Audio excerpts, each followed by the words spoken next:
This is Pet Life Radio. Let's talk pets.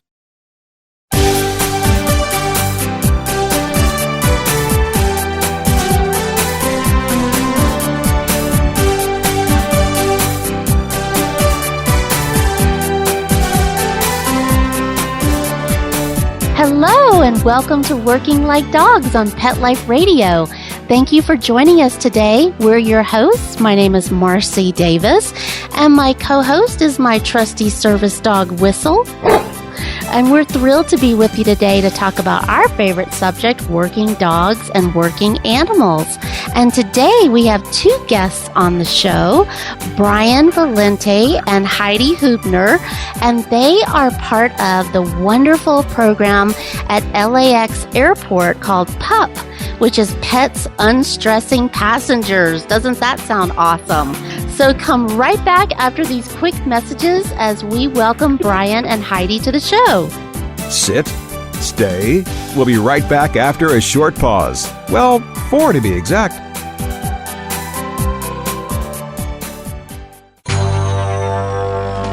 It's designerpetsweaters.com. Hand-knitted designer sweaters for your precious pup or cool cat. Beautiful couture patterns for your pets, including custom-knitted formal wear, casual wear, yachting, and even sports-themed. Many designer pet sweaters include feathered tammy hats, top hats, and a lot of sparkle. Each sweater includes leg loops, front paw sleeves, and leash opening. Visit designerpetsweaters.com to order your four-legged fashions today. Your pets will stay warm for the winter and be runway ready. Large or small, we fit them all. designerpetsweaters.com.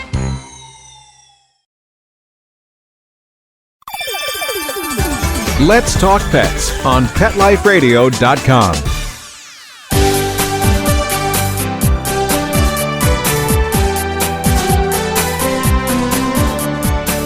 Welcome back to Working Like Dogs on Pet Life Radio. Hello and welcome to the show, Brian and Heidi.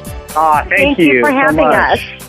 Oh, we're so glad you could be with us, and we just can't wait to hear about how you got this awesome program started at LAX. And Brian, could you start and tell us, how did all this come to be? Well, I have to be honest, probably Heidi's the person to answer that. She really is the person without whom this program would not exist, and she really spearheaded it. So Heidi, maybe you could sort of talk about Tell us, beginning. Heidi. Yeah. So we launched the program 1 year ago on April 15th. And it was something that came to my attention that why don't we have dogs at the airport? Let's have therapy dogs at the airport to de-stress passengers. So I started to do research. I found out that another airport had been doing this. I called them, got information, and then basically created the program that would really be specific for people flying through LAX. So once I did all of that, I kind of put the word out, and I met Brian, and he was very instrumental in helping find an organization for us to partner with, which is Therapy Dogs Incorporated. And Brian also, with his therapy dog, Finn, kind of took it to the next level with me of, what we need to do to find, the right dog and right volunteer to be a part of the program. So how did you convince your bosses, Heidi, to let you do this? Marcie, I'm very convincing, and especially when it comes to animals.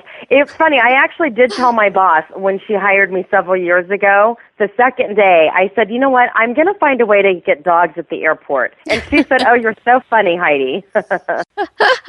So was it difficult? I mean, was there an immediate buy-in, or did you have to work on them for a while? The first concern, of course, was safety. They said, how are we going to know a dog isn't going to potty on something, or that they're not going to try to grab food out of somebody's hand? Or, let's face it, what if they bit somebody?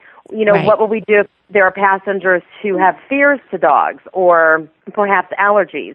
So these were all things when I first started talking to the different groups like TSA, airport police, and risk management, saying, tell me what your concerns are, and I'm going to find out how to put your mind at ease. So with that being said, and again, working with Brian and Therapy Dogs Incorporated, we decided the dogs have to have at least 1 year experience before coming to the airport. We do a walkthrough with them to make sure it's a good fit. The airport's a lot crazier than convalescent homes, schools, or hospitals. So seeing that the dog was making sure that they're really well grounded and not startled by all of the different noises and suitcases and things going by. If we found that that was a good fit, the volunteers were good, engaged in conversation with people, then we would do a background check. Everybody who works at the airport has to get fingerprinted so they can get badged. And then we did a classroom training. So that put everybody on our end at ease that we really were screening people and the dogs to make sure it was a good fit.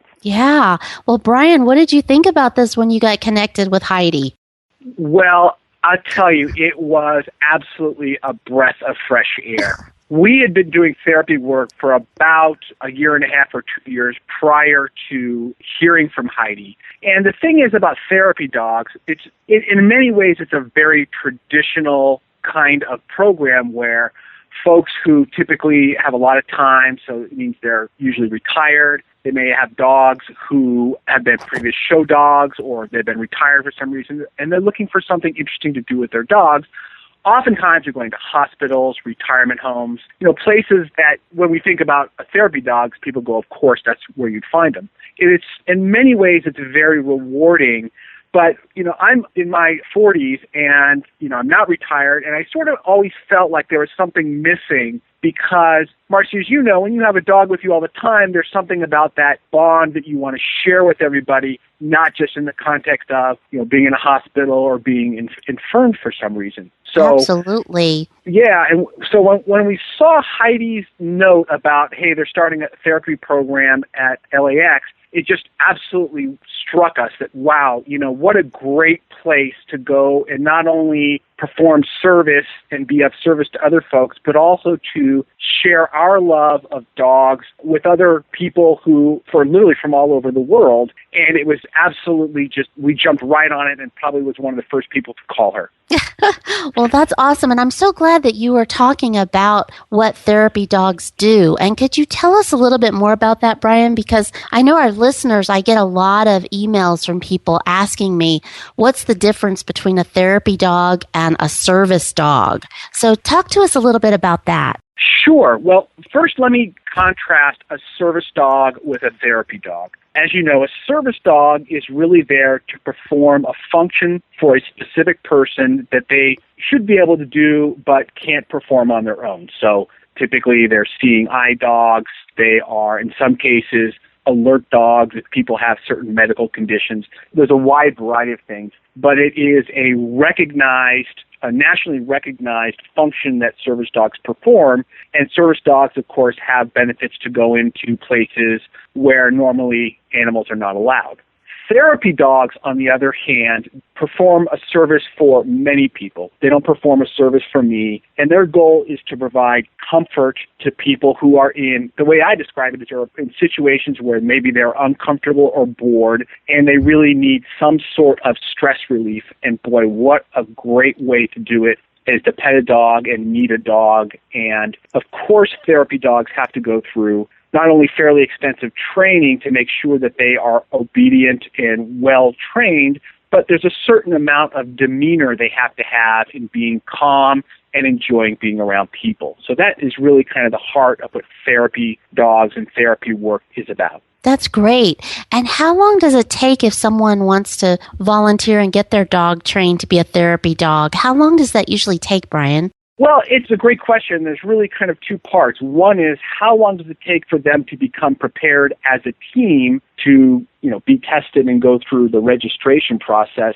And that really varies. I always describe it as 51% of the dog's demeanor, just basically, are they a good, calm, happy, friendly dog? The other 49% is training, and frankly, most of the training has to do with the person to let them know how to interact with a dog and, what's required in a therapy dog setting. So that takes, usually if someone starts from zero, that can take anywhere from a few months to maybe a year or so. But really, it's the idea of therapy dog testing and registration is not so much about hardcore obedience like sit, stay, or leave it, or following certain commands. They definitely have to be obedient, and they definitely have to look towards their handler for direction and instruction, but we really look for that special connection and the calmness that therapy dogs typically bring. Once they come and do a test, then the actual process of starting the test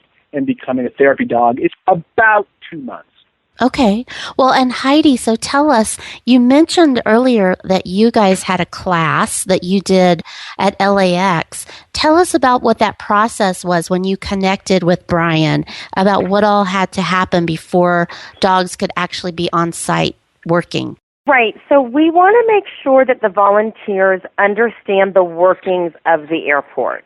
You know, they know the different groups, like I said, you know, TSA, what the airline roles are, airport police, ag dogs. You know, there's a lot of different divisions that make the airport run. And then also just, you know, what the guidelines are. A lot of times you have passengers that are upset because, let's face it, traveling is not easy and fun like it used to be. You know, you can't go wait at the gate with your loved ones anymore. So they can prepare how to handle an upset passenger. The thing that is so great is the dogs diffuse the situation. Brian and I have seen that time and time again, and the other volunteers as well. But, you know, the classroom, too, it's the volunteers will always go work the same terminal the same day and the same time. And this is a benefit, too, because also the employees that work there are really excited to see the dogs. It's something that they look forward to. But we want the volunteers to know where the ATM machine is, where the bathrooms are, where the restaurants are. If they have more intricate questions that need to be answered, we have other volunteers at the volunteer booth. They can direct them to where those volunteers are to answer more serious questions. If they're having a connecting flight, we want them to be able to say, oh, if you're connecting to this airline, you have to walk over here. So they have to have some education on that because they do sometimes get those questions asked of them. But again, the dogs are the star of the show, and it's amazing. All of us who work with dogs, we know this, but just the happiness and the joy and the love that people feel from them and what the dogs give them. I bet. How many teams did you start out with, therapy dog teams at first? We had 15, and now we are at about 30. That's great. That's great. And are there certain times that they're busier that you have them do their shift, or is it just throughout the workday? You know, one of the great things is the pups can basically set their own schedule. Brian knows on a Tuesday from 11 to 2 or, 11 to 1 that's his free day that he's got time to come. That's the time he can pick. And if that changes, he can say, oh, Heidi, you know what, that's not working anymore. I need to move to a Saturday. They're very flexible in when they can pick their hours to come. The airport is always busy. I could have somebody there at 2 a.m, and there would be people really excited to see the dogs. I bet. Yes, you have a very, very busy airport. Mm-hmm. Well, that's so wonderful, and it's so great that they do get that kind of training so you're working not only the dogs, but also their human partners have a role too, that they need to be sharing information and be prepared for situations because you never know what can happen in your busy airport. Exactly. And, the other thing, too, it's the volunteer also has to be engaging in conversation. Brian can tell you, it's the passengers, they want to show pictures of their animals at home, or they want to tell stories, or maybe they don't have an animal now, but, they remember it brings up childhood memories of the dog that they had that are happy, or they're just excited that they're going on a fun vacation, or it's something sad. They've just lost a loved one, or you never know what it's going to be. Sometimes the volunteer is talking to the same person or a group of people for like 20 or 25, 30 minutes. And we always say it's not the quantity, it's the quality. Sometimes they don't even make it past the first seating section. It's like because people are just coming to them. And that's great. That's how it was supposed to happen for that day and time. Yeah, that's so great. Well, we have so many more questions for you, but we are going to take just a quick break and hear some important messages from our sponsors, but come right back as we get to visit with Brian and Heidi and hear more about these wonderful volunteers at LAX. So come right back. We'll be right back, right after these messages. Stay tuned. Molly, here's your dinner. Zeus, that's not your food. Don't let that happen to your precious cat. Elevate your cat's eating experience with the Cat Tree Tray. The Cat Tree Tray keeps your cat's food off the floor and conveniently located on the cat tree. It's the perfect way to eat. It's a beautiful wrought iron tray that easily attaches to your cat tree and keeps dogs and other critters out of your cat's dish. A must for multi-pet households. There's a 6-inch tray for large bowls and a 4-inch tray for smaller bowls. Purchase your Cat Tree Tray today. Go right now to cattreetray.com. That's cattreetray.com. CATTREETRAY.com.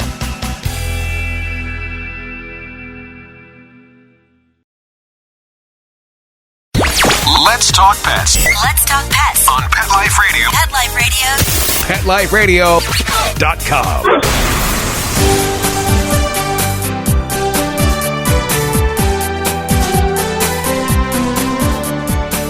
Welcome back to Working Like Dogs on Pet Life Radio. And we're visiting today with Brian and Heidi, and they're telling us all about the wonderful program with therapy dogs at LAX. And Brian, I want to ask you, tell us what it's like. What's a day in the life for one of these amazing therapy dog teams at LAX? Wow, well, it's a great question. Every day is different. A lot of times we will go into the airport, and I don't think that we've talked about this specifically, but one of the reasons we go through the security and fingerprinting process is because we literally go through the security checkpoints and into the gates as though we're a passenger. So we've got lots of room to move about and meet folks. And I will tell you, dogs in the airport are absolute rock stars. I mean, the idea that somebody can walk up and pet a dog and talk about them, and Heidi mentioned this earlier, but everybody wants to talk about their own dog and how they miss them, or, you know, they're sad that they lost their dog not so long ago. And you know, one of the unique things that we have, my therapy dog, Finn, is an Irish Wolfhound. So he's a rather large dog, and he gets a lot of attention just by his sheer size, in addition to being a therapy dog. So we also kind of become informal breed ambassadors, and to some extent also kind of dog ambassadors, showing that, you know, not only are therapy dogs great, but being a responsible dog owner is a wonderful thing. And of course, on top of this, Finn is also a rescue. So we talk about the idea that rescue dogs, you know, you can get a great dog through a rescue. It's not just, you know, pit bulls and chihuahuas and dogs that have been discarded that are really quite wonderful. Oh, yeah. I bet Finn is quite the rock star at LAX. I'll give you one last example. So we always talk about sort of the happy times, but not too long ago, we had a really unfortunate shooting at LAX. Yes, and we came down the day after. You know, everyone had to sort of flee and pick up their luggage the next day. And, you know, we kind of came down there to provide comfort. And I will tell you, we went into an area where a lot of people who were clearly very stressed out were there. And when they see a dog like Finn, not only do you sort of feel and see them relax a little bit, but children who really don't know what's going on and seem to be the most afraid will come up. They just petted him for about 30 minutes, and then we just talked about dogs. And it was a great way to kind of get away from the seriousness that we experience every day in the world and just talk about something that we all share in common, which is a love of dogs. Yeah. Well, you guys are just multitasking. You're doing all kinds of things that are just so beneficial, and not only to the passengers, but I'm sure that you are providing that to staff as well and helping them to de-stress. But Brian, tell us a little bit about the testing and the evaluation process, because you are an evaluator for therapy dogs, right? That is correct.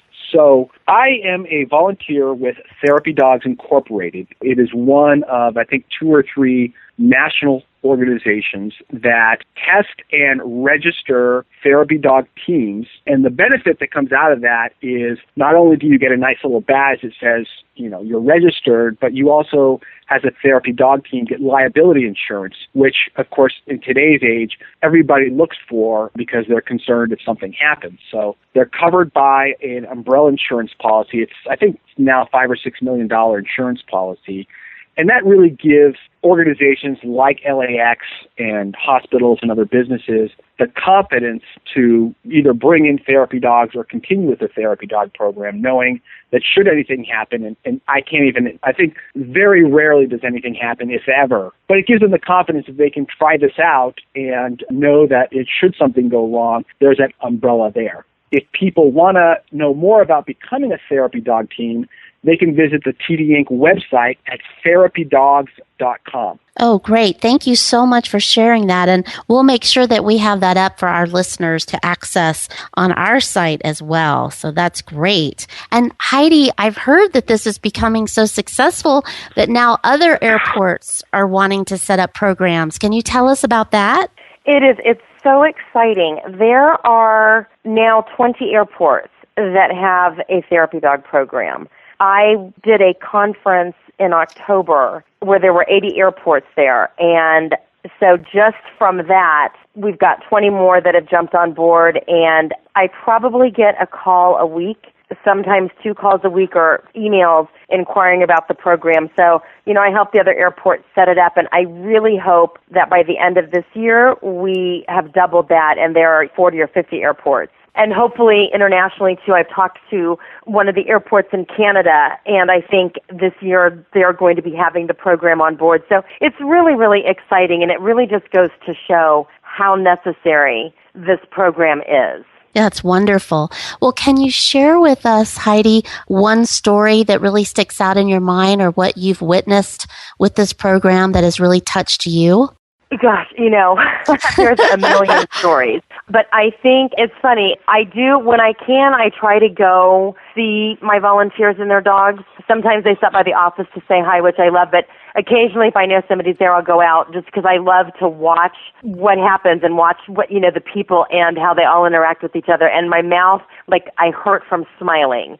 Every time it's not a bad thing to hurt from. But actually, this is a story that Brian and I have. We were in one of the terminals, and a lady came up to us, and she said, "Oh my gosh," she goes, "My husband is ready to have a heart attack. He is so upset. Can you please come and see him?" And we said, "Absolutely, where are you?" And she pointed out where they were, and we were finishing up with another family and walked down to them, and this man was just red-faced on his cell phone. I guess he was trying to send attachments or something for work and was not having luck. He looked up and smiled, and he said, "Oh, who do we have here?" And, Brian said, "Oh, this is Finn, and how you doing?" And he's like, "I'm so mad, and this and that. I really needed to see this dog." And he put his phone down and just hugged Finn, just melted on top of this dog.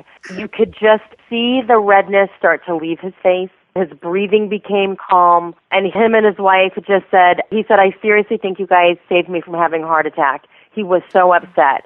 And we were just we're glad that we were here, and we just stayed and talked to them for a while, and he was petting Finn, and he was so appreciative. He said, "I just can't thank you enough. I don't know what I would have done had I not seen you." And we have other stories like that. And you can't put a price on that. It's priceless. It's really cool because the dogs have their own little trading cards, and passengers love getting that, especially kids. So it's they can show their friends, "This is the dog I was petting at the airport." And a lot of times the volunteers and passengers will exchange information. We've had some kids with autism who actually live in LA, but we're flying somewhere, and some of our dogs, that's one of their specialties, is working with autistic children. And they've set that up outside of the airport and are doing that. And it's really amazing. I love it so much. That's wonderful. Well, it does touch so many people in so many different ways that you might not even consider. And just what you're sharing is it's so beautiful. And Brian, is there something that sticks out in your mind of an experience that you and Finn have had together? Well, I'll give you another story, because you had mentioned earlier about employees also benefiting this. We were in a terminal, and we were walking down the hall, and again, you have to keep in mind, Finn is a Irish Wolfhound, which of course is the tallest breed. He's about 34 inches at the shoulder, and he weighs about 160 pounds. So he's a force to be reckoned with. And we were walking in this hall, and I don't think there was anybody there. And as we came to this intersection, there was about 4 halls that came together. It almost was like a Looney Tunes cartoon. So on one of the aisles, came down a police person. Another one of the aisles came down a flight attendant. And the last aisle that came down was a assistance person pushing a wheelchair of a passenger. And it was kind of like we all converged in the middle at one time. And everybody looked at Finn, and clearly they were in a bad mood before. And they all looked at him. And not only did they have this great experience of meeting a truly wonderful and spectacular dog, but as we left, not only were people in a good mood, they started to talk to each other. And very rarely do you really see that kind of opening up of people have a reason to sort of share that experience and then share it with each other. So we all become a little bit more human and humane towards each other. And I really do feel like this common bond of sharing a love of dogs unites us in addition to calming us. Oh, yeah. Well, I've been smiling the whole time that we've been visiting. Just thinking about it makes you smile. It's so wonderful. Well, tell us, Heidi, if someone wants to become a volunteer, what should they do? Okay, so if anybody wants to volunteer at LAX or they are interested in starting a program in their town, at their airport, or have questions, they can call me at 424-646-8471, or they can visit the website, which is www.lawa.org. And if they click on the volunteer button, it will take them to all the information and pictures of the pups and a fact sheet and anything that you need to know. Excellent. Excellent. And Brian, and if their dog is not yet certified, they can contact Therapy Dogs Incorporated, and that's through the website that you said, which I believe was therapydogs.com. Right. So they can go to therapydogs.com, and there's a link on the right side that says how to become a member. And I'll also mention that Finn has a Facebook page of his own that if people want to see pictures and stories about being a therapy dog, they're welcome to come visit his Facebook page and be his friend. I believe it's facebook.com, and you just search for Finn the Wolfhound. And it's a great way to sort of get a firsthand account of what's it like to be a therapy dog and pictures and sort of daily activities. That's excellent. Well, of course, Finn has his own Facebook page. That's wonderful. Well, I just can't thank you two enough for the work that you're doing. And Whistle and I look forward to coming to LAX again. And let me ask you, is there a way, if we do come or when we do come to LAX, that we could get to meet a therapy team? How would we do that, Heidi? Could we just ask someone at one of the terminals? What we try to do is post when and where the dogs are for the month. So people, if they're flying, they can look and see. But, Marcia, you can call me. I would love for you to call me when you and Whistle are coming through. And I will come and you at the that would gate. Be awesome. Sure. Well, we come at least a couple of times a year, so I'll do that, Heidi. We'll take you up on that. Great. Okay. Well, thank you two so much. We really appreciate it and appreciate the work that you're doing. It's just awesome. And we want to thank you, our listeners, too, for joining us today. And please, we love to hear from you, so keep those emails coming. And you can email Whistle and myself at Marcie, MARCIE, at PetLifeRadio.com. And you can also follow us on Working Like Dogs on Facebook. So thank you so much for being with us, and we look forward to visiting with you again soon. Take good care. Let's Talk Pets, every week on demand, only on PetLifeRadio.com.